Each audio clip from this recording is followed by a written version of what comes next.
hop straight into it. Peace and love, family. I got a bunch of good videos lined up for y'all today, so gonna hop right into it and show y'all all these powerful techniques to help manifest and make money.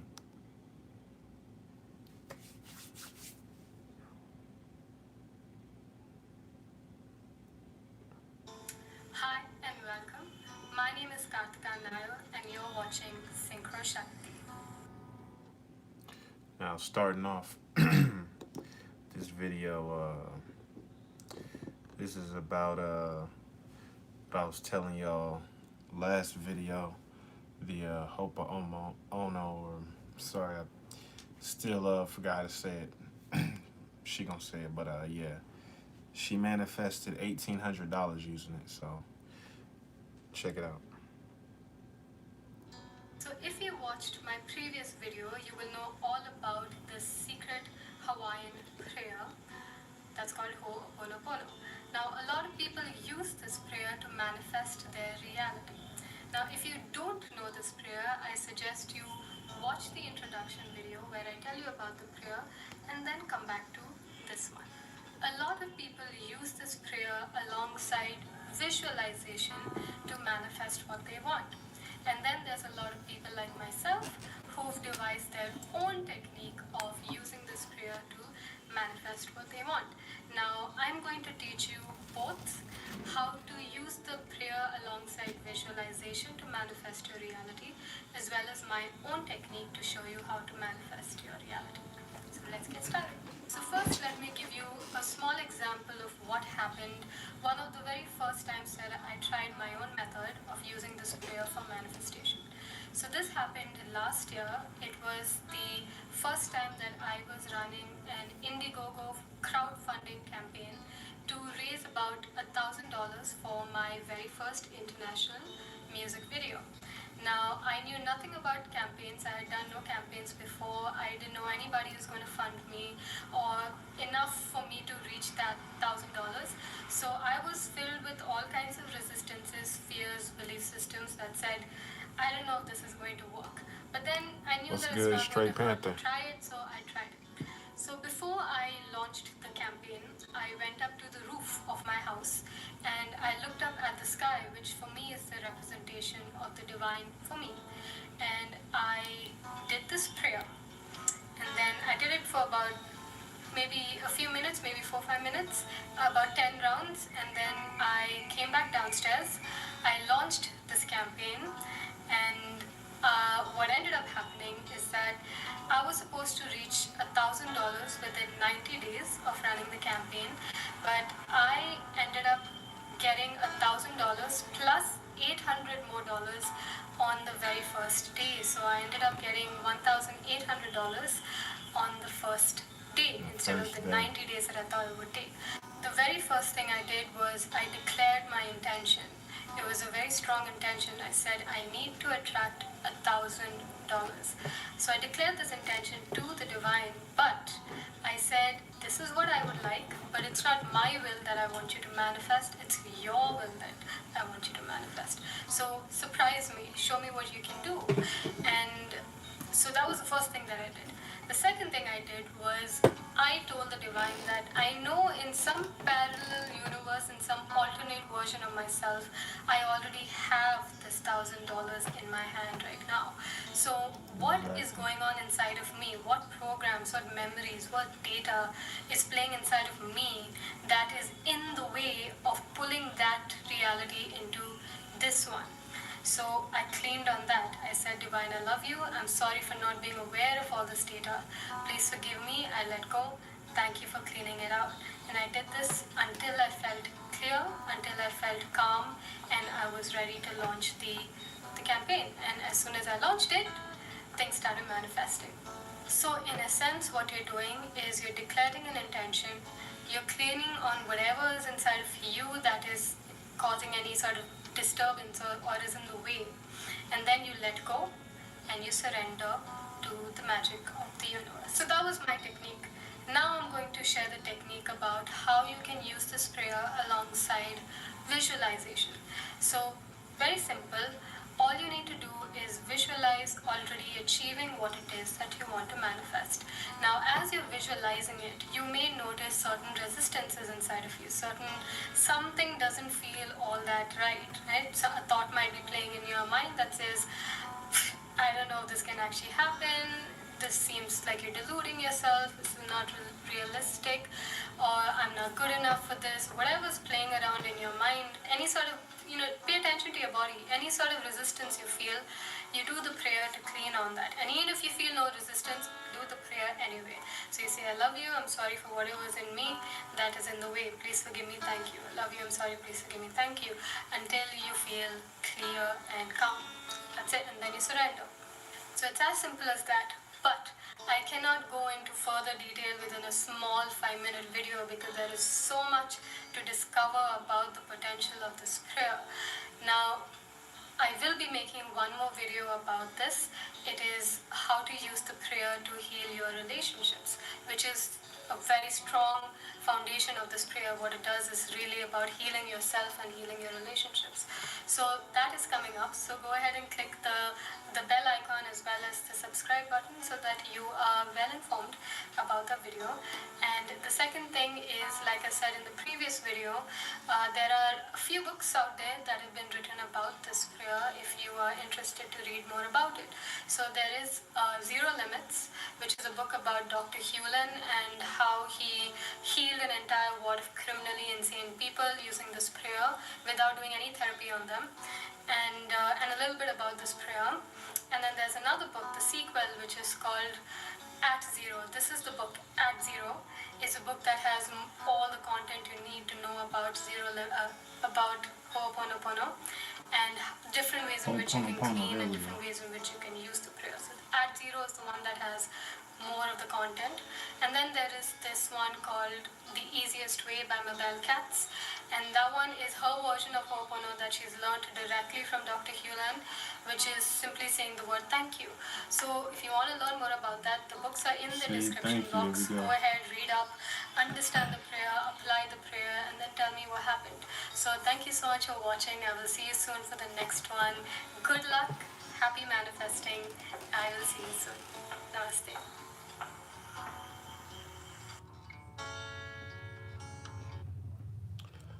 So she said they used that prayer and dude healed like a whole bunch of criminally insane mentally insane people, with the prayer. So that just shows you how powerful it is. But like I said, video, she manifested 1800 using the Ho'oponopono. I just wanted to show you all that to show you, you keep hearing these same recurring themes. Everybody that's talking about manifesting, it's the same thing, oh, visualizing you already had it, oh, thanking the universe, same themes, so keep it going. Ready to own your own home, but struggling to qualify for a mortgage? We're Divvy, a new way to buy a home that actually works for people without perfect finance. I have a question. It's pertaining to...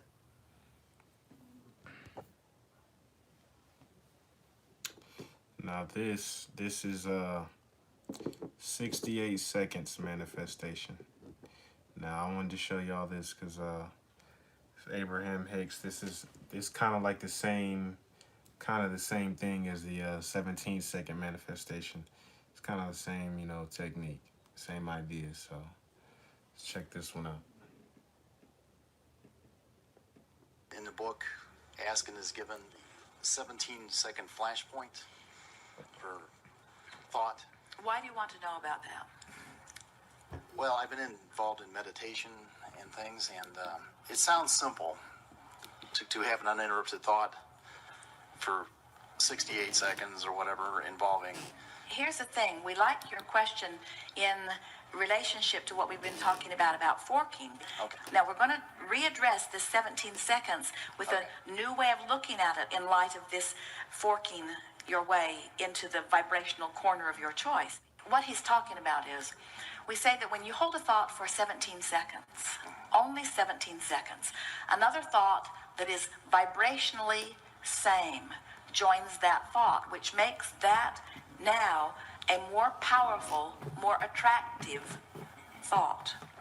And when you hold that thought for 17 seconds, then another thought is joined until after 68 seconds, which is just a sequence of 17, 17, 17. After 68 seconds, you have, if you are able to maintain a momentum, you'll have true movement in your vibration. So what we're talking about in terms of forking is, I'm worried about money. I don't have enough money. It's not right that I don't have enough money. This is all 68 seconds of maintaining thoughts that in the same way, the momentum will carry you in the direction that you are pointed. And so as you make an effort to fork in the direction of what you're wanting and you hold that thought for as little as 17 seconds, then another thought equal or better will occur to you. That's our point. And once you do that for 68 seconds, now let's do that here, relative to this forking technique, relative to something that's important to you. It just seems like you start out focusing and 10,000 other thoughts come in, though, before that, you know. Well, maybe they a few do. minutes go by. Maybe they do, but here's the thing.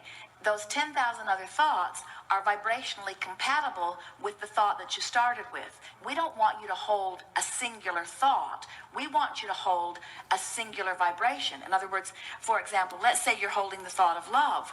I love my friends. I love my nieces, I love my dog, I love the world, I love the flower, I love life, in other words, when you get into that vibrational essence of love, there could be endless subjects that you could apply it to. Or when you get in the subject of frustration, or wherever you are along this emotional scale, there are endless thoughts, subjects that hold the same vibrational equivalent. We don't want you to say floor, floor, floor, blue floor, blue floor, blue floor, blue floor, blue floor, carpet fiber, carpet fiber, carpet fiber. Right. We're talking about vibrational essence of something. And we want you to be aware of what the thought is that you're feeling, and stay there for 17 seconds and hold the thought, and then reach for another, and then reach for another. And 4 or 5 or 6 or 7 times of forking deliberately in the direction of what feels good is enough to get the momentum going, enough that you could say, enough forking for now. I've left myself in an entirely different place, and I can begin to expect different vibrational response from the universe. I think you've answered my question. Let's fork. It's a continual process, is what I'm... It's continual, and it's now. It's not, oh, I'll wait until I get my journal and I'll line it up later. It's not, oh, I'll wait until I get to my desk and open my computer and do it later. It's not, oh, I'll wait until I've brushed my teeth and combed my hair and gone out into the kitchen and fixed my breakfast. It's now, now, now, Okay. now, now, now, now, now, now. Now is life, and now is where you feel the vibrational relationship of the life that you're living now. And we want you to start feeling that life is about focus, and feeling is about focus, and life is about how I feel, and how I feel is about vibration, and vibration is about my point of attraction, and my point of attraction is about all of my manifestations, but all of my manifestations aren't about now. How I feel is about now, you see. Good. So let's fork. Okay, well, I just give you, like, let's say money. I'll start thinking about, it seems I'm okay until I get to like a specific amount or something, and then they'll say like, well, no, you can't have that. Well, or now let's. how's it going to come, But or you when's see, it going to come? It's not even that vague or that off in the distance. It's about something that's happening in this moment. In other words, you're having visceral responses to what's happening in a moment. And this is the thing that we want you to all become aware of. It's not my overall financial situation that I'm thinking about in this moment. It's what am I going to do right now? It's can I afford that? Does that cost too much? Do I want to buy this for someone that I love? Esther awakened yesterday morning all excited because she said, I dreamed about a magnificent car. And she said, I saw it and I wanted it and I loved it and I knew I could afford it and I bought it and I drove it and I loved it. And Jerry said, what kind of car was it? And Esther said, I have no idea. It was a dream about seeing something and knowing it was possible and loving everything about it and stepping into it. It was about the next logical step. It was about vibrational relationship. It was about the gap being closed. It was about the point of manifestation. In every moment, you are living your life. Now, before I forget, I don't know if they're going to talk about it in these videos I'm showing you today, but that's another powerful technique. Just visualizing and whatever you're trying to do, before you go to sleep is a good time for visualization and trying to manifest, right? So right before, right when you get in bed at night, or, you're getting ready to get in bed, about to say your prayers and lay it down or whatever, right before you actually fall asleep is a good time for manifesting, because your conscious mind is out the way and you're slowly sinking back into your subconscious or whatever, and about to go, out exploring, for the night or whatever. But right before you're actually, totally, sleep and in your subconscious, and that consciousness is still there a little bit, when you like have sleep, like if you wake up in the middle of the night or whatever, you just like right when you just woke up or whatever, that point right there,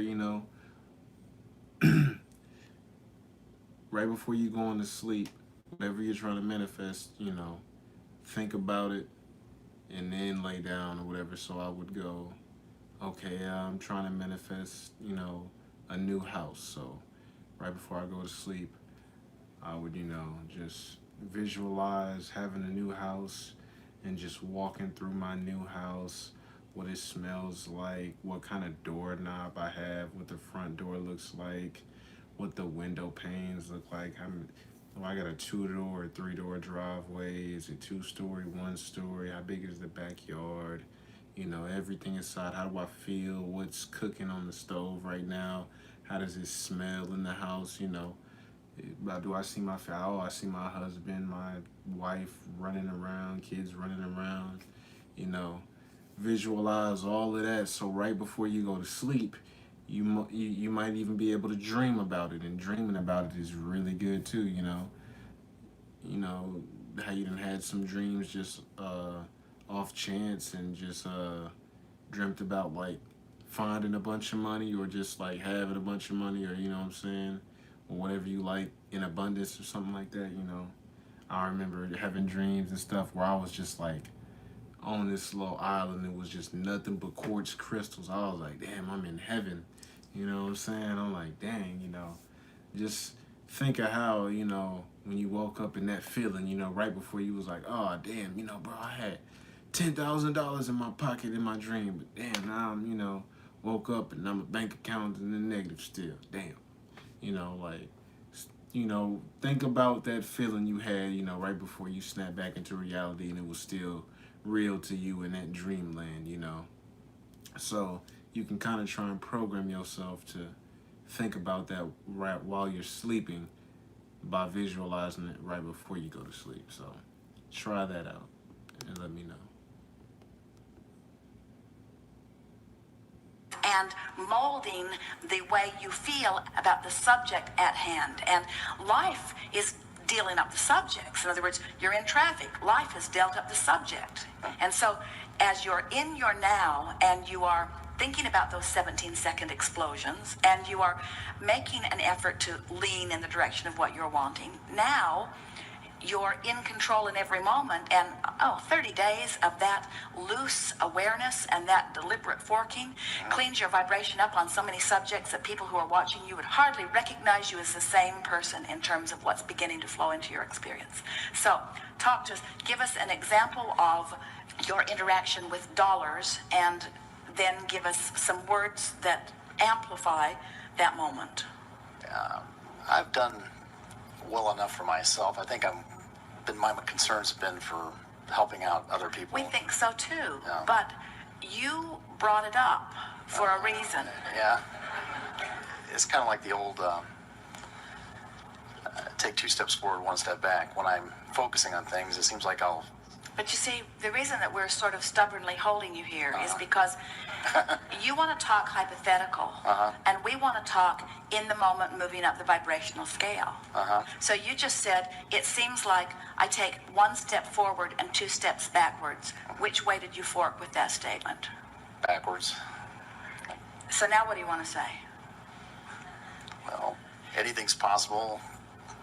There's people Better statement. that have what I want now, so... Better statement. Keep going. In other words, find the vibrational essence of that and hold it for 17 seconds. That's what you came to talk about here.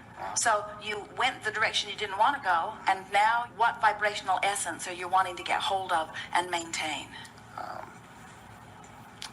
I've always had enough.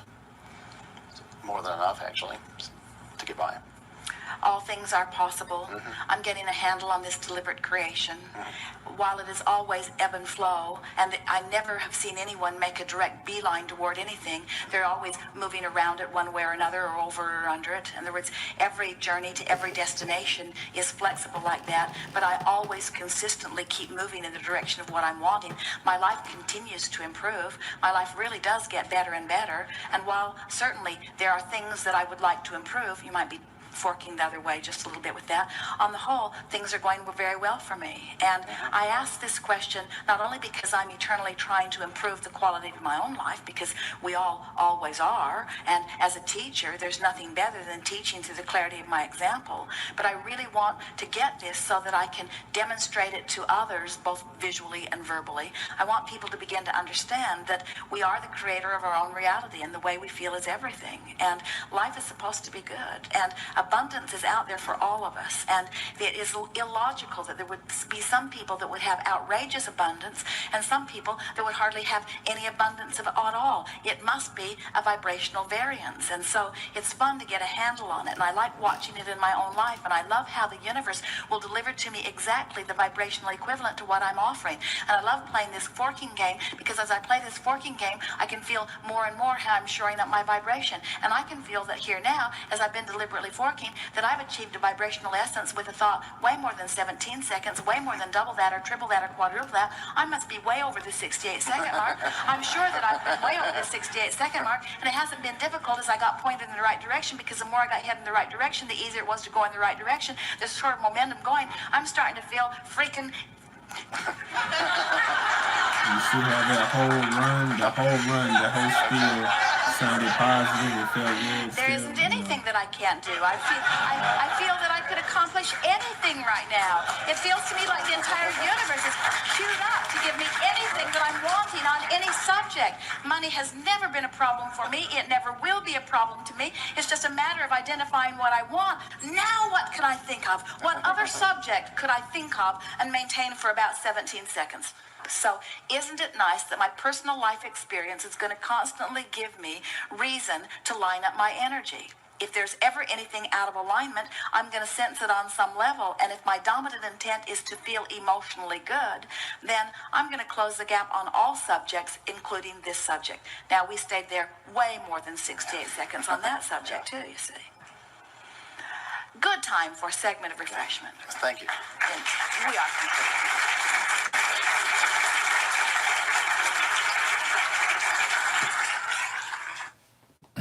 Check this out. I'm going to show you how we built a $50 million coaching company with... So, Alright, check this out. I saved the best videos for last, so let me see.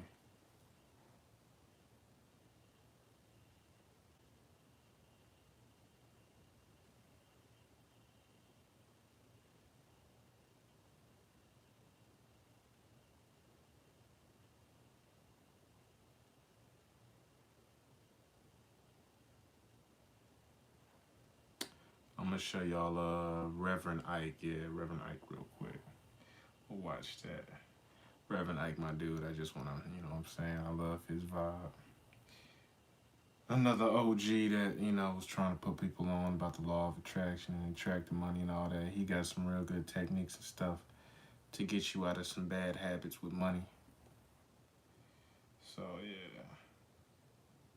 I know, yeah, I'm sorry. I love Abraham Hicks, man. She just be on point. Y'all probably might, you know, get tired of Abraham, but I rock with Abraham. She just, you know, everything she say be facts. I'm like, dang, that's what I be trying to tell people. Like, yes, like, you know. You know, having problems with money does not always mean that you lack money. A lot of people who have a lot of material money have a lot of problems with it. And you know, that's the reason sometimes people will say, oh no, I don't think I want a lot of money because I've seen people with a lot of money have a lot of problems with it. Well, I'll tell you, I'd rather have the problems of having money than the problems of not having it.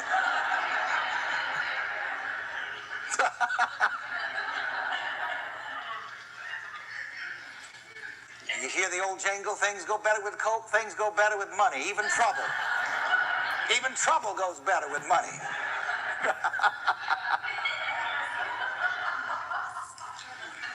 So don't knock money. You see, that's another thing. And this is why you need to get the Master of Money course, because it tells you things to say about money and things that you're never to say about money. By the way, I'm going to give you this word.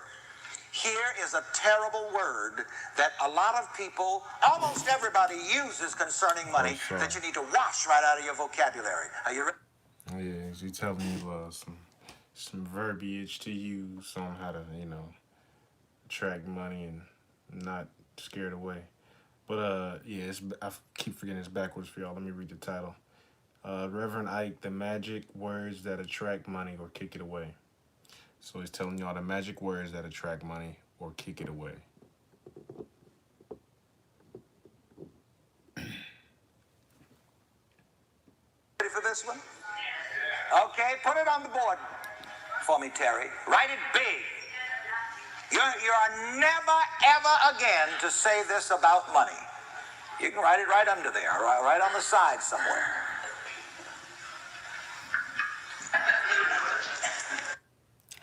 Reverend Ike. Yeah, that's his name, Reverend Ike. I forget his full name, but yeah, Reverend Ike on YouTube. You can find him. Never again. The channel on here is Reverend Ike Legacy. Rev. Ike Legacy.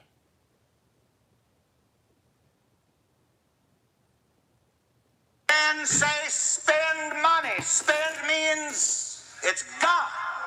I've gotten rid of it. I'm not going to see it anymore. Is that what I've been saying? Yes.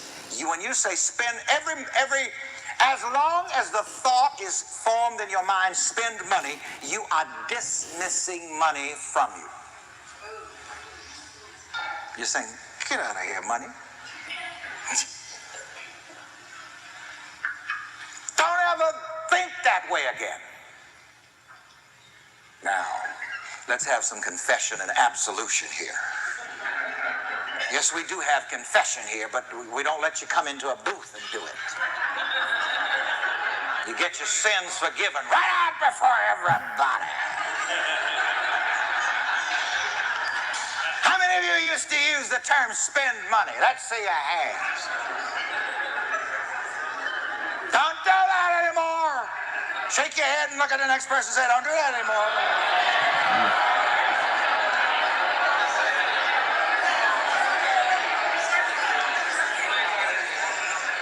Whenever Jesus healed someone, he would say, now go and sin no more. See, don't sin against money anymore.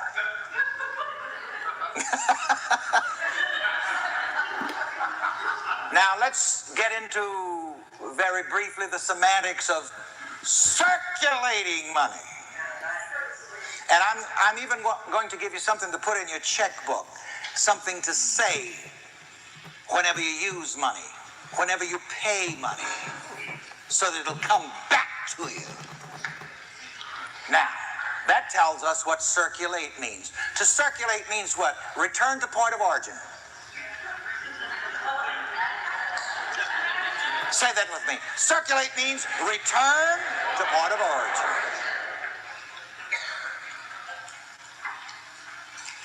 All of the money that I use returns to me multiplied in a never-ending cycle of increase and enjoyment, thank God. That's a part of what I say at the offering at my church in New York. Oh, by the way, you may use the term concerning money used, but I prefer circulate. You see, this way you've always got a hold of your money. It never gets away. It circulates. It goes over there and pays your light bill and comes back and brings more with it. Woo! Isn't that wonderful? Come on, stand up. We're going to talk to money right now. See, that's another thing, you know. Think of money as a psychic entity. Talk to it. Reverend Ike says that money has ears.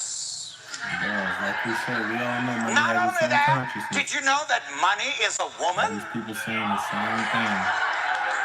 Facts. Somewhere in Reverend Ike's book, there's that old Irish proverb. And money swore an oath that nobody who did not love her would ever have her. So money is sensitive. It's sensitive to what you think. It's sensitive to what you say. You say, oh my God, I'm spending my money. It says, bye, fool.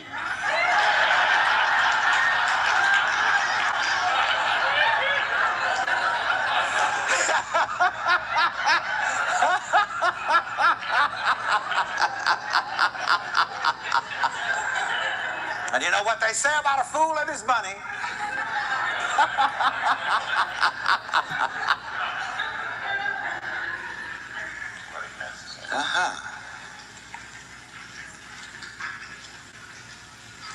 Okay. All right. We're going to find a way to apply this. Now listen.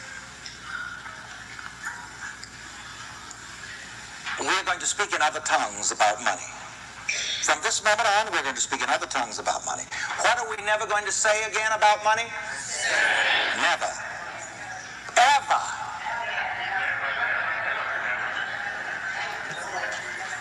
Okay, come on, let's make a declaration. Come on, you get your foot stomping here.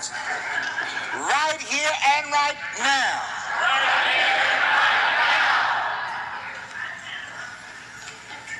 I cleanse my speech about money. I'll never again say that old dirty word about spending money.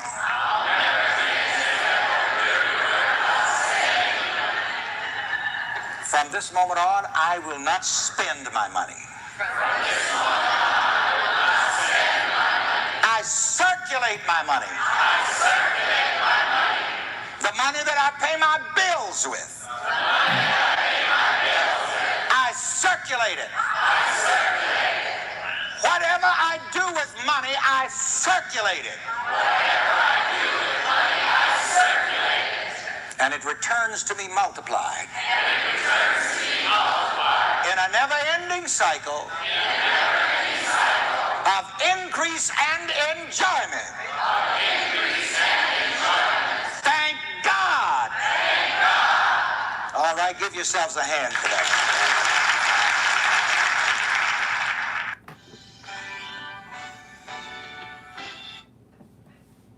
See, at the end, he was like, thank God. You know what I'm saying? I'm telling you, y'all keep hearing. You see that thank you theme? That thank you. Powerful. All right. Now, let me see what I want to show y'all next.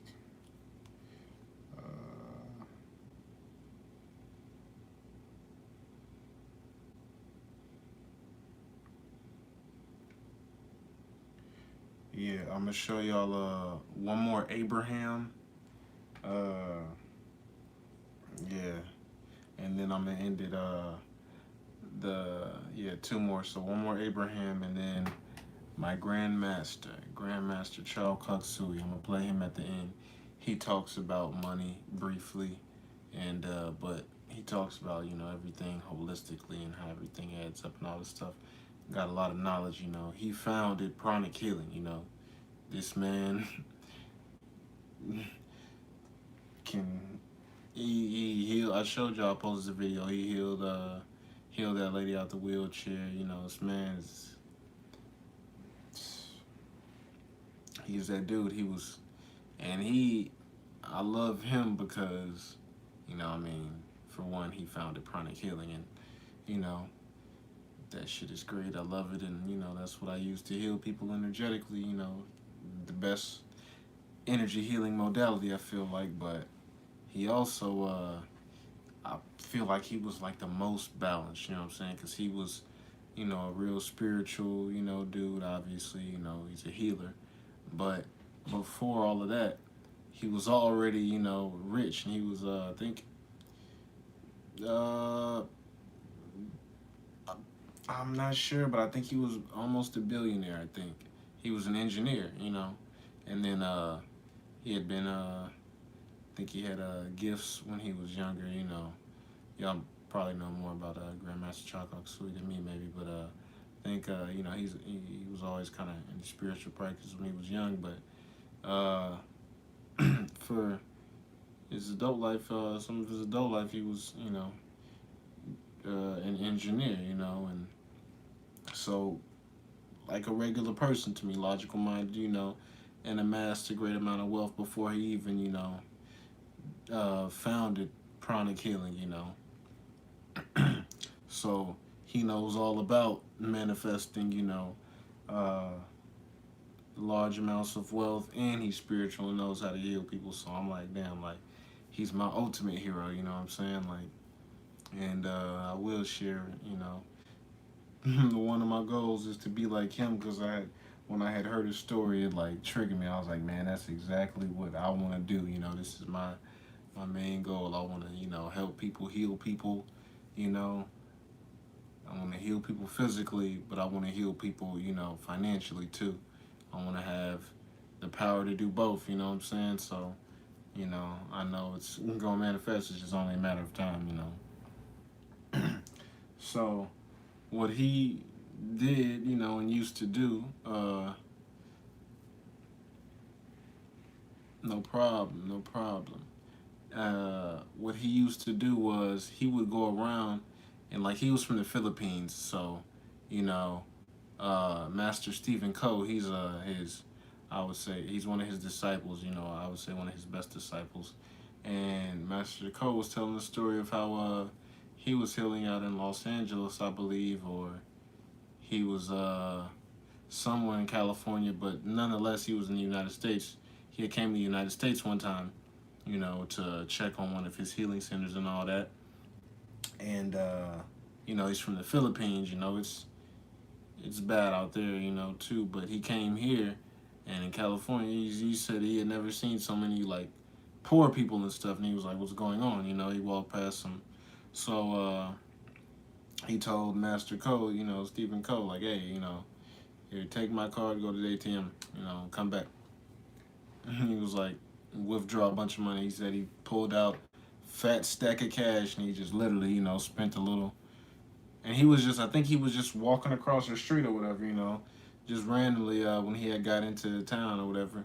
And he was just asking me, he was like, "What is this?" And it was like, I think they was like, yeah, that's Skid Row, you know what I'm saying? Like, it's where all the those are homeless people. And so,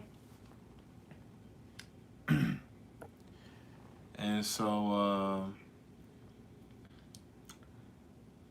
he just happened to see all these homeless people, and he was like, "What's going on?" So he was like, "Yeah, here, take my card, go withdraw money, bring me back some money." Brought back fat stack of cash, and he just literally probably spent like 30 minutes or I don't know how long, but he just literally walked down the streets and was just handing out money. You know what I'm saying? And I'm like, that's what I want to be able to do. Like, forget that. You know, I want to be able to walk around and bless people. Like, that would be so amazing. I'm like, I know I'm gonna accomplish that. You know what I'm saying? Because that would help the universe. You know what I'm saying? So I know the universe is gonna help me get there. So, but and so Master Cole was like, you know, why did you do this? You know, he was just curious. Like, why did you, you know? And he was like, those homeless people needed to know. Some of them might not ever have had that moment or chance in their life, you know, and they're at a point to where they have given up hope, you know, and some of them needed to understand, you know, that there's still hope in the world and that there's still, you know,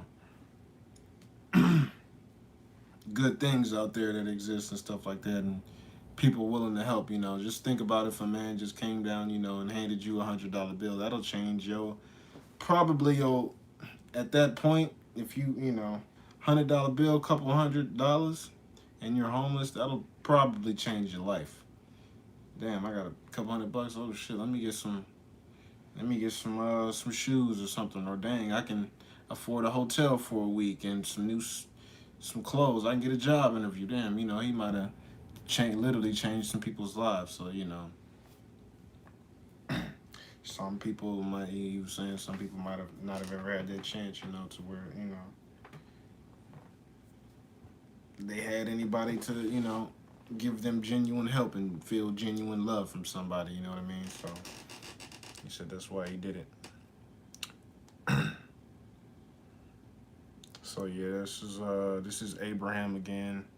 Now I'm showing y'all this because we was talking about it last time. We was like, yeah, you'll be surprised at all the stuff that you can manifest just from being happy. Look at the title of this. And I didn't even know about the video before we did that live and talked about it and stuff. But literally, look at the title. The title literally says, okay, so biggest problem that I'm seeing is that people are making content online that actually doesn't do anything. So, now you know everything we know. the title literally says,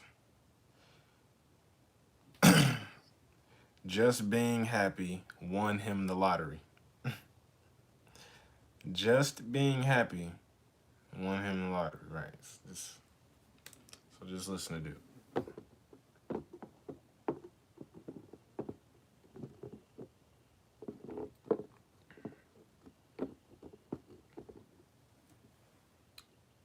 What do you want to talk about specifically? Begin right here. I'm in the hot seat. You are. I've really been practicing this being deliberate. It's sort of amazing. Well, nothing less than that feels as good.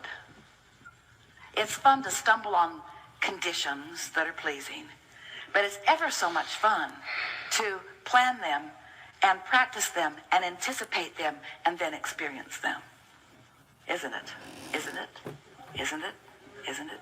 It's incredible. Yeah. So I said earlier, because I was the greeter, I'm going to be the first one. I didn't say it to anybody but me. And us.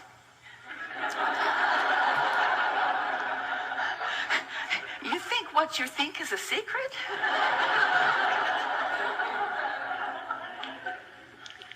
So, I've been listening for a long time, been doing this thing for a long time, and I realized that I wasn't listening and I wasn't doing. So a year ago, I said, I have one goal, to be happy. Yeah. And I started, like, really after that. That puts everything in perspective, because when your intention and attention is upon the way you feel, now your attention is upon your vibrational climate, your point of attraction. It's upon where you stand, which is everything. Because the way you feel is the indicator of what you're doing vibrationally. And what you're doing vibrationally is everything about who you're rendezvousing with, the timing of it, how things are unfolding, your ability to realize it, your ability to translate it, your ability to be at the right place at the right time, everything is contingent upon your point of attraction, which is evidenced by the way you feel. So a goal to be happy, that's the goal. That's the in the back door, inside work of living happily ever after. And when you think about it, isn't everything you want, whether it's an experience or a material object or a relationship, isn't everything that you want because you think you would feel better in the having of it? So when you decide to take control of how you feel, and you say, let's see, I could be happy or miserable. Let's see. I choose happy. It's not a hard decision. I choose happy. You figured it all out. Good for you. It's not to be missed. Yeah. So after I decided that, I was kind of messing with it. And I was like, okay, I won't foster a bad thought for more than 3 minutes. And then I got down to 2. And then I was like, wait a minute. She said 17 seconds. And I'm at 17 seconds now. I won't even, 2 seconds. Someone asked the question the other day, how do I get rid of doubt? And we said, before you get it. Which is not the answer you want to hear. We know it's just irritating. But when you understand about momentum, and law of attraction is the reason for momentum. So once you get going on a thought that doesn't feel good, momentum ensues, doesn't it? And pretty soon you're remembering things from the past, and you're rendezvousing with others that have the same issues and complaints, and then you start creating new experiences that are evidence of the way you've been feeling. And so momentum gets going, and if you're not sensitive to how you're feeling early on, so you don't stop the momentum when it's easy in the early stages, as you are describing, but you let it get going, then there's really often not much you can do about it until something breaks the momentum, like going to sleep or meditating. Sometimes someone with a very strong energy can come into your experience and they can dominate it, and if you focus upon them long enough, your energy will shift. But you don't say it, but it's like you mean it. Abraham, I've fallen out of an airplane and I don't have a parachute, and could you please explain to me what my best course of action is now? And we say, hang on, it will be over in a little while, because momentum is momentum, and sometimes the momentum gets underway. But when you are aware of momentum and you are aware of law of attraction, and you know what we know, that when you hold a thought for as little as 17 seconds, more momentum happens because another thought like it joins it. And then another 17 seconds, more momentum and more momentum. And whether it's a thought about something wanted or unwanted, momentum is happening. So if you are not caring about the way you feel, as Esther told us many times in the beginning of these conversations, I think I'd rather be right than happy. You ever been in that situation? Sort of conversing with someone in the beginning turns into an argument soon enough, but you know that your perspective is right, and they know that their perspective is right, and you really want them to understand that your perspective is right, and so you keep talking about it until there's enough momentum that's going that you make your perspective right.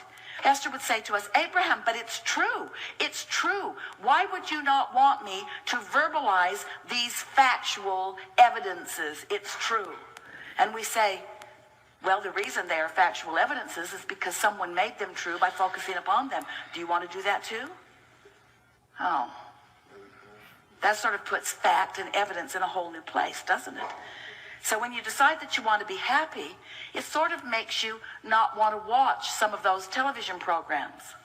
When you decide that you want to feel good, it sort of makes you want to put some separation between you and some facts.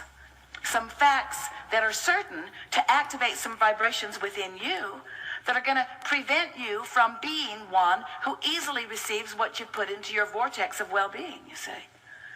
We're appreciating you bringing up the 17 seconds because we like talking about momentum, because this is a conversation about law of attraction, because you have a point of attraction that law of attraction is responding to. That's all that we're talking about all day, every day. So when you get it that you have a point of attraction and that you're emanating some signal based upon what's active in your thought process at the time, and that equals your point of attraction, and that more thoughts like it are on the way to it, it's like putting your car on the top of a hill and deciding that you'd like to practice gravity and momentum. So you take it out of gear, you take the parking brake off, and you just nudge it just a little bit. Doesn't take much, does it? Just bump it a little bit from behind. Doesn't even take 17 seconds, really. Just nudge it. And it will begin to move. Now, if you come to your senses, as our friend's saying, 17 seconds, he doesn't let the momentum get going. You jump in front of your car, and it just bumps up against you. Doesn't hurt you one bit. There's not enough momentum. And it stops. But you wouldn't want to be at the bottom of the hill stopping that momentum, would you? And so that's the point that you're making, and it's the most important point, because you do have control over which thoughts you give momentum to and how much momentum you allow. If a train's going 80 miles an hour that way and you want it to go 80 miles an hour that way, you don't want it to happen suddenly. Really, you don't. It would be hard on the contents of the train. And you're not going to shift vibrational directions fast either. But if it is your intention to feel good, you understand that all the time that you've been living, you've set momentum of desire into motion. And when you hold yourself in resistance to that desire, you don't feel good. When you move in the direction of it, you feel better. If you move in opposition to it, you feel awful. If you're holding right where you are, it doesn't feel so good. In the moment that you begin moving in the direction of it, you begin feeling better right away. It takes the pressure off right away. You just so often think that you should be able to figure it all out, that you should have all the answers. I know what I want, and I want to know where it is, and when it is, and who it is, and how it's going to come about. We say, don't put that kind of pressure on yourself. Don't demand answers that you are not ready to receive because you haven't practiced the frequency of it enough. Just get general. I know it's going to work out. Things usually work out well for me. I can figure this out. I don't have to figure it out this red hot minute. Things will fall into place well enough. Everything is working out for me. I've been in places like this before. It eases up. It gets better. I know what to do. I can be a deliberate creator. Be general with your statements, but let your statements affirm in the direction of what you want rather than in opposition. And complaining or focusing on what you don't want is affirming in opposition to what you want, and it adds resistance to the equation. So, I've gotten happy and I've been so happy and I'm staying happy, and you cannot. No one. It's impossible. And I won the lottery.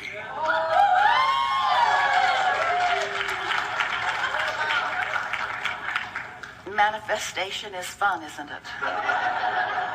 You won the lottery when you got in this chair. You win the lottery every time you align with Source. You win the lottery when you line up with infinite intelligence. You win the lottery when you find clarity instead of confusion. You win the lottery as you become stable. In other words, there's so much vibrational content. There's so much vibrational currency that you have access to.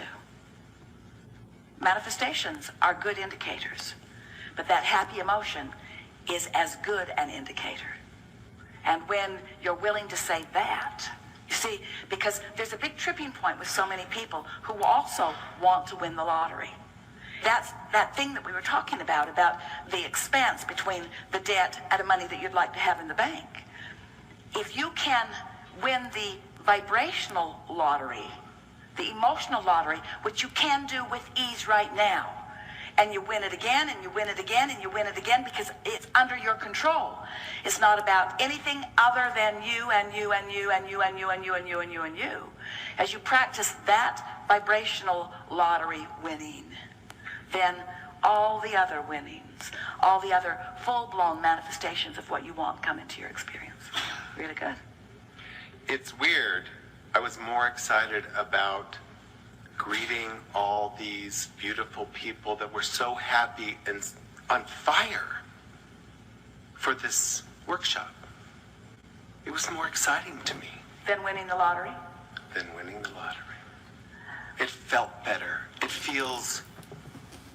It's It's what I love. Well, anytime you feel good, this is what's happened. You found vibrational alignment with who you really are. So when you find vibrational alignment with your financial desires, that feels good. When you find vibrational alignment with who you really are to the depths of your being, that feels even better, and that's what you're saying. Really good conversation. Yeah. It's awesome. Yeah. I'll see you again. Really good. Now what?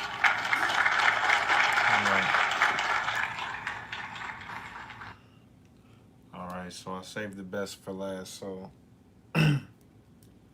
just listen to everything Grandmaster is saying, man. It's powerful stuff.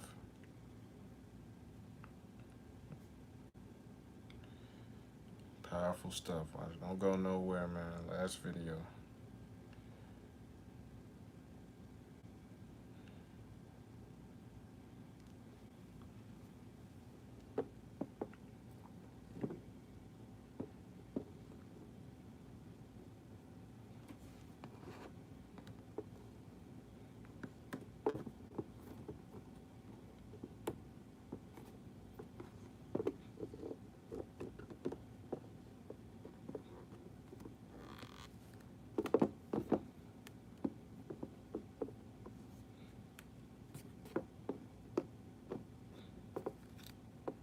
All right, I'm gonna get it together real.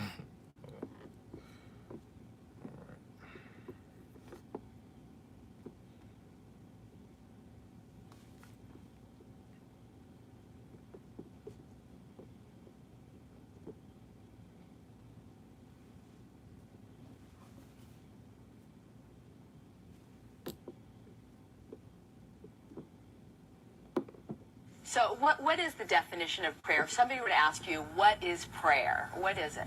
Okay, that's a very interesting question. Prayer has many meanings. One of the meaning of prayer is like a request. One may request for healing or healing for somebody. One may request to become a channel in order to bless a certain city or the world.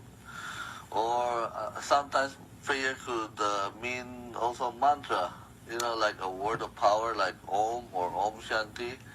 So when a person is under stress, the person may repeat the mantra Om Shanti Shanti Om or Om Shanti Shanti Ji or he in order to generate inner peace. So sometimes mantra can be repeated in order to calm oneself, in order to be centered. Why would something like that work? Why would there be a specific word like Om that would work to do that? You see, the word Om is very sacred. It is connected with the creation. In the Rig Veda, it was stated that in the Rig Veda, it talked about the word. In the beginning was the word, and the word was with the Supreme Brahma, or what we call the Supreme God. This is exactly the same thing with, if I'm not mistaken, with Saint John. And this mantra Om is very powerful. It is universal. It is one of the 72 names of God in the book called Sohar. So in the book Sohar, it is called Alif, Bab, Men. Alif stands for A, Bab is U, Men is M. So this Am or Om. So when this Om is repeated regularly, it generates energy. At the same time, it makes the person calm, and the person is able to think clearly. What about, so when we talk about St. John, for example, in the beginning was the word. So are there a number of different words that can have that kind of effect? Okay, so in St. John, it also talks about in the beginning was the word. Now this word, Om or Am, is really very powerful. A lot of people use this mantra unknowingly. This is connected with the creative act. So when a mother is giving birth, unknowingly, when the mother is giving birth, the mother would say the word Ah, then O or U, then while giving birth. So if you talk to lots of mothers, they will say, yes, I use all those words. So this word is really very, very powerful. It gives you lots of energy. So just by repeating this for about 5-10 minutes, so much energy is generated that the person can continue to work, especially for people who are stressed out. Just by repeating this word, they generate so much inner energy and physical energy that they can continue working. And also, another thing is that the mantra Om if I may say this, but this is a little bit maybe too much for the public. When a man and a woman unite, in love during sex act, they unconsciously say, "Oh," and they say, "Don't stop." What I mean, so if these words, like you said, that they calm you or make you not stressed out, but they've got to do much more. I mean, do they connect you with God so that your prayers are more? Excellent. That's really a good question. So by repeating the mantra Om, you increase the degree of connection with your higher self. This is seen as a light above your head. So with ordinary people, there's only a thin line above the head. This is what you call the spiritual cord. By repeating this mantra regularly, the light on top of the head becomes stronger and stronger. So it improves your connection with your higher soul or with your higher self and with God, of course. Now going back to the mantra. Yeah. Talking about your spiritual core connects you to the universe, to the higher selves, higher source, whatever. If you don't meditate regularly and you're not in good health and all that, and your chakras is you kind of unhealthy and all that, your spiritual cord is really thin. Clairvoyance and people that can see energy, your spiritual cord will be like this thin. You know what I'm saying? Like real thin. You still connected to the universe, still connected to your higher selves and higher energies, and and the source, but it's real thin. So when you meditate and meditation and prayer and healing and stuff like that, healings and meditations and prayer, your spiritual cord during those times temporarily expands and gets bigger, you know what I'm saying? So a bunch of spiritual energy can flow down, but then it's on you to keep that open, So right after you leave the meditation, if you don't continually do that and, live a healthy spiritual lifestyle, it won't stay open, you know what I'm saying? So Grandmaster Choa Kok Sui, so big. I think they said they were doing a meditation one time with him, and it was a little group meditation. They were all sitting there, and it was another pranic healer. He said he opened his eyes, and so much spiritual energy was flowing down, golden white light was flowing down to Grandmaster Choa Kok Sui, that he could only see his feet. And this is where you get that stuff from, to where they get the the halos and the just bright white light, and you could only see because the higher people that can hold a lot of spiritual energy, if you can literally look at them, its light is so, they have so much spiritual energy around them, so much, light that you can't really see couldn't even see Grandmaster Choa Kok Sui's face. He said he could only see his feet, and it was just a bunch of light around him. That's how big and saturated his aura was with light, when they were doing that meditation and all that. So yeah, that's just what he was talking about.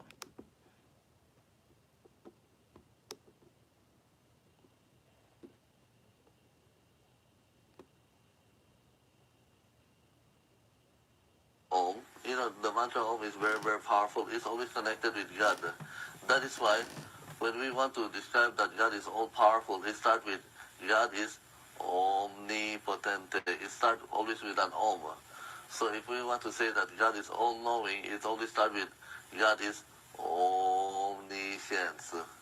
Or if we want to describe that God is everywhere, so we would say God is omnipresence. So even the church somehow unknowingly used the mantra Om. Okay. What about prayer as like a request? I mean, like I think so much of the Western world, especially in the U.S., when they think of prayer, they think, "Please God, can I have a new job? Please God, will you do this?" What about that? Okay. You see what you said? Please God, can I have a new job? So boom, this is the segment where he gonna get into talking about money, and this relates to us right now. So he gonna give you the jewels, the spiritual jewels. Stay tuned. If you don't listen to nothing else, listen to this right here. You know what I'm saying? He's gonna tell y'all what I be trying to tell y'all all the time, but y'all might not believe my little black ass. He got the credibility. You know what I'm saying? He literally can, well, I'll let him explain it. I ain't, He not even say he gonna tell you everything you need to know. Shit is real out here. You know what I'm saying? It's, galaxies and other beings and all that, and angels and all that stuff is real deal. Look. That is another prayer for materialization or for petition. A person may request for a job or for higher pay. That is very effective, but on the condition that they have to do something good. Yes. You see, it is stated quite clearly that you ask and it shall be given, but you have to generate good karma. How? By doing unto others what you want others to do unto you. This is the law. So if a person wants a job, a promotion, they have to give money to charitable organizations, spiritual organizations, to people in need. So just petitioning God isn't enough. You have to become karmically entitled. You see, you cannot harvest something without planting. So if a person wants income or money, the person has to give money wisely away to people in need, to organizations in need. And by doing so, their prayer will be answered. So that's one of the reasons, and possibly that prayers aren't always answered because somebody's not karmically entitled. That is right. What about if you were trying to teach somebody to pray? So many times we think, okay, please God this, please God that, but is please the way, or is I've noticed from you say thank you in advance for. Good point. For example, when you pray, if you just say please, favorite thing, may I have this or that, there's a lot of doubt. So when you pray, you have to say, Lord God, or to the Supreme God, thank you for this, thank you for that. When you say thank you for this, thank you for that, you have full faith. So you're already thanking the Lord in advance. Thank you for the healing. Thank you for the abundance. By doing so, there's so much faith that the manifestation of your wish or your request is granted rapidly. So, so that's like part of it. If we were going to say a trick or a secret of prayer, it's thanking God in advance with the faith that it will be answered. Exactly. You're absolutely right. Okay, great. Gems. What other forms of prayer are there? Beside maybe, thanking God and saying words of power. Is meditation a form of prayer? Yes, you can also say that meditation is a form of prayer. Like in meditation on Twin Hearts, what we do is we first invoke for divine blessing. We ask. Meditation on Twin Hearts, powerful too. I was about to tell you about that. But if you just watching right now, if you don't know who this is, it's Grandmaster Choa Kok Sui. He founded pranic healing, the energy system. Y'all might hear me talking about how you heal people with energy and stuff like that. He discovered it, He's living in our day and age and stuff. He passed away not too long ago. I think, maybe 2000s maybe. But anyway, it's Grandmaster Choa Kok Sui. And he was a wealthy engineer, and then discovered and founded pranic healing, and has healed people thousands and thousands of people all over the world. Healed people, helped a lady walk again out of a wheelchair. He's done many miraculous things. So just to get y'all, if you don't know and you just stopping in, all right. God to make us an instrument of the peace. So we concentrate on the hand, we put our hands outward, then we say the prayer of Saint Francis of Assisi, for example. We would visualize the earth in front of us, then we would say, Lord, make us an instrument of your peace. So we feel the inner peace within us and radiate the peace to the earth. Where there is hatred, love. So we feel the love, then project love. Where there is injury, pardon. So we bless the earth with peace, with love, and the spirit of forgiveness. Like, for example, if there is trouble in the Middle East, if thousands or hundreds of thousands of people would bless Middle East with peace, love, and forgiveness, then there may be substantial, significant change or improvement. Or if people bless Africa or India and Pakistan, then there will be substantial change. This prayer can also be used to bless families that are having some internal friction. A higher level of prayer would be, they would say, okay, Lord, please make me an instrument so that I may radiate your divine light, your divine love and your divine power to this whole room or to this whole city. So the person may meditate for 10, 20, 30 minutes, just becoming a channel and radiating this light, this divine light, divine love all over a certain area. So that's a higher level of prayer, because the person is no longer thinking about himself, but of other people. How does something like that work? I mean, you know, there have been studies at Harvard, I understand, where like a heart doctor took 12 patients, heart patients, and 12 heart patients, and asked some people to pray for 112 and nobody to pray for the other 12, and nobody knew who was being prayed for, but the people that were prayed for improved substantially.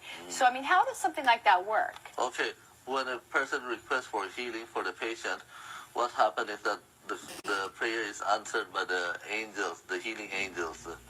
Now what? He just said something.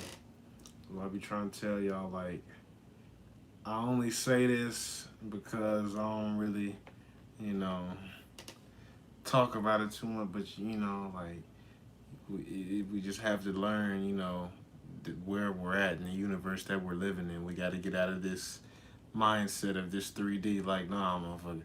You're better off thinking shit is like Marvel out here, because it is. We have powers out here.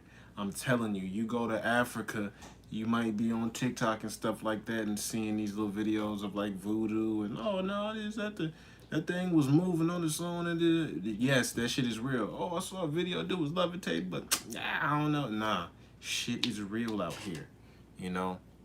So Grandmaster is literally telling you what happens when you heal and request for healing. Bro, some angel up there is answering your question and is answering it and is like, yes, thank you for calling on me. I've been waiting. This is my job. Let me blast you with a Kamehameha full of ultraviolet light and heal every single chakra in your body. Boom, I just asked for this prayer. Okay, boom, I feel great. Oh, that's crazy. That prayer really worked. Meanwhile, you got an angel up in the sixth dimension blasting the command, man, like, damn, is he feeling that? Oh yeah, he said he feels better. Like, dude, it's real life. It's real life. You just can't see it right now because you might not be able to astral travel and you're not dead yet, obviously. You know what I mean? So I try and remind y'all as much as I can, like, this 3D dimension is not it. You know, this ain't the only thing, you know what I mean? Shit is real out here, you know what I mean? And we all can tap into all of these abilities, you know? So it just helps knowing what the real truth is out here, so you know where you're really living at and you are able to navigate in the plane that you're in. How you gonna be able to navigate in this 3D realm if you don't, you know, really know about it, you know? So so yeah.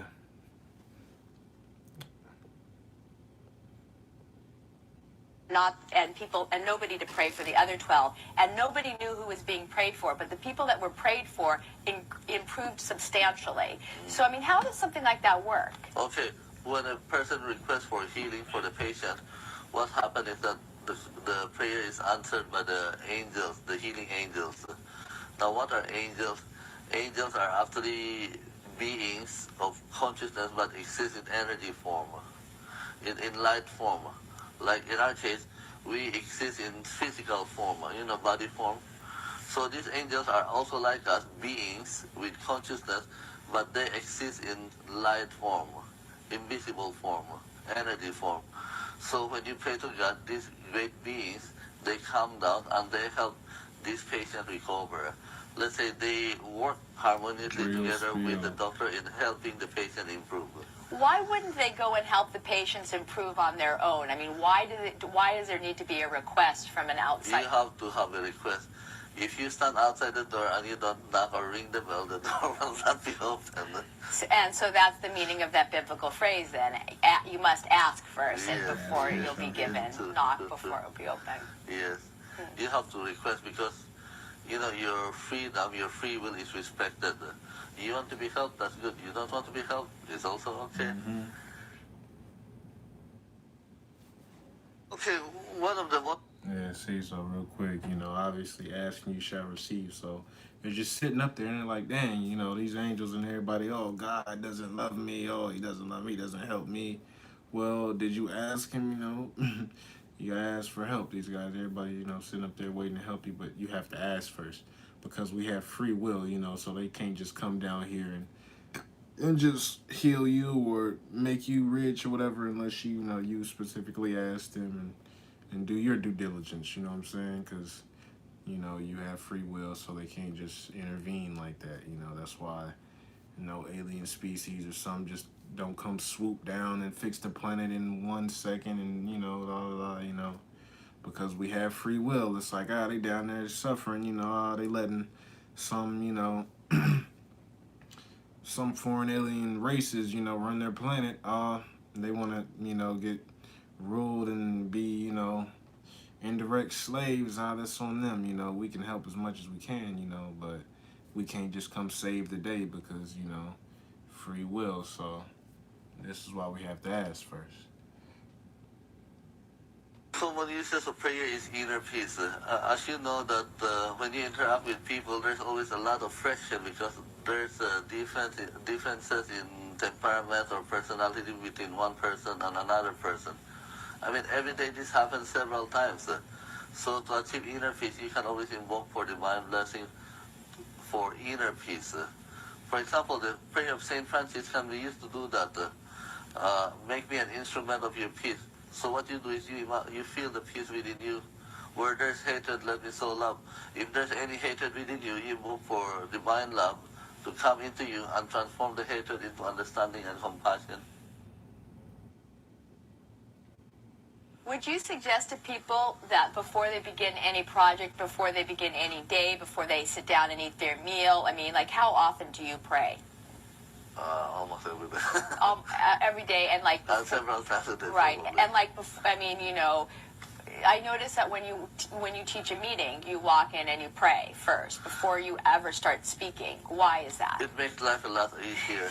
It's like you can do things on your own, or you can do things with the divine help. I remember the movie, what's his name, General Patton? Yeah. Patton. He was having a difficult time because of the weather, so he told the priest, okay, chaplain, make me a prayer for good weather. So they prayed for good weather, and they had good weather. Does it work like that? Can you pray for good weather, and what if somebody else is praying for bad weather? Yes, in most cases it works. When I was in Puerto Rico, there were about two hurricanes that was going to go to Puerto Rico. We prayed for good weather, and the hurricane never hit Puerto Rico. What about the Kabbalah? Okay, I just want to touch a little bit on the Kabbalah. Are there forms of praying in there? Yes. That's an interesting question. Now, one of the pillars in Kabbalah is the Tree of Life.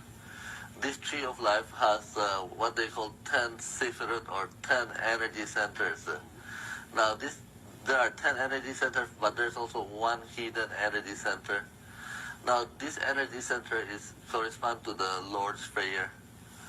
Would you like a short explanation? Yes. Not complete, just a short one. For example, the first Sephirah is called Keter, the crown. So when you say the word Our Father, you have to concentrate on the crown. What is the purpose of the meaning of Our Father? It is to remind you that who you are, that you are not the body, but you are actually a spiritual being, that you are a soul, that you are a child of God. We are all children of God. So when a person meditates on the word Our Father, they would meditate on the crown, and they'll say, yes, I'm not the body. I'm actually a child of God. I'm a spiritual being of divine intelligence, divine love, divine power. I'm always connected with my spiritual parents. And the whole Lord's Prayer then can be connected with the 11 Sephirot or the 11 major chakras within the body. Would you recommend to people the Lord's Prayer as like a really good, solid foundation? It's an excellent meditation because it reminds you of who you are. At the same time, it reminds you of the virtues that you have to manifest within you. For example, holy be thy name. Holy be thy name is connected with two centers. One is the asna and the throat. This is connected with the thinking faculty. This is connected with the expression. So when we say holy be thy name, so you have to remember, okay, what comes out of my mind and my mouth must be wholesome, must be good. Which brings us back to words, because what about the power of words, just even in general speaking? Words are extremely powerful. You have to watch what you say, because sometimes when you say certain things repeatedly, it tends to happen. Which, is that kind of, like, are affirmations like that a form of prayer? You see, words is creative. It has power to manifest. So it's very important to be very careful with what we say about other people. So when we say positive things to other people, then the person grows. When we excessively criticize other people, the person wither. So if somebody thinks, oh, well, I'm just going to say this behind another person's back, it's not like that. The person will respond. The next time you meet the person may not be so nice. You can also say that prayer is a way of communicating with God, with the higher beings, with the angels. You may request for it. Prayer can also be used, as I said earlier, to remind you of certain virtues. Prayer can also be used to make oneself a channel. Then prayer can manifest in the form of certain mantras, certain words of power that can be repeated for spiritual connection, for inner calmness, or for other purposes. So hopefully with this interview, people will be reminded that God exists and that God is everywhere. You don't have to go to any special place. That you can just sit down and invoke for God's blessing, and life will be a lot easier.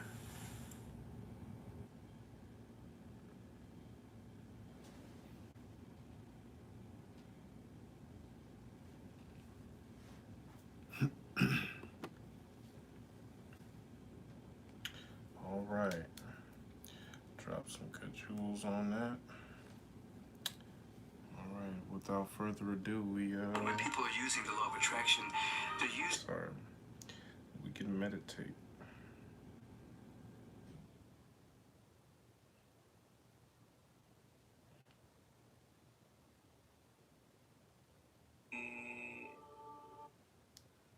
All right.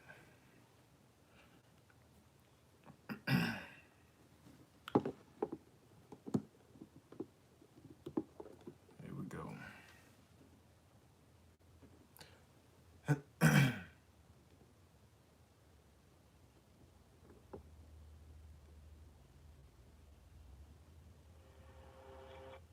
Shreem Brzee, Shreem Brzee, Shreem Brzee, Shreem Brzee. Now, with this meditation, how it works is if you stopping in and you listening to this, that will be all that is necessary to benefit from it and get this Shreem Brzee energy, because while this is playing, just listening to it in general is going to be flowing into you, and it's going to be subconsciously going into your third eye, absorbing into your aura. But at the same time, I'm going to be purposely projecting it towards your third eye, this Shreem Brzee energy. And it's going to be me and Dr. Palad chanting. So that's two people. So Shreem Brzee is going to be double the reps that you're going to be benefiting from. And also, people that are on this live right now might be chanting along with us, so it's going to be multiplied however many more times over with you guys' help. So I appreciate it in advance, and everybody involved in this chant will be blessed and will probably have amazing results coming to them soon. So y'all keep me updated, and y'all let me know if anything happens, because I definitely will let y'all know, because things will definitely manifest for sure.